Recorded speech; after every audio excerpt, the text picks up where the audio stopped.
ખેડાના નડિયાદમાં કાંસ ઉપર બાંધેલી 46 જૂની દુકાનો પર ડિમોલિશનની કાર્યવાહી હાથ ધરવામાં આવી।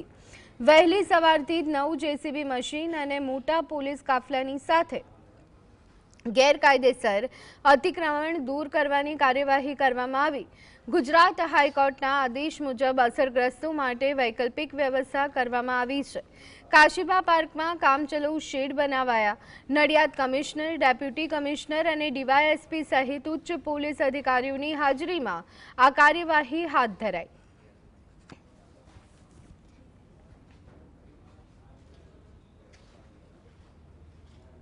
હાઈકોર્ટમાં પણ રીટ પિટિશન થઈ હતી એના સંદર્ભે નામદાર હાઈકોર્ટે દુકાનદારોને વૈકલ્પિક વ્યવસ્થા આપીને સત્વરે દૂર કરવા જણાવ્યું હતું।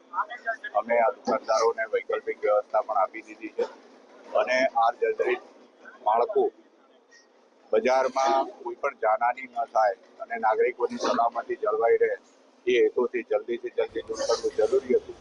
એના માટે થઈને આજની આ કામગીરી ચાલે છે।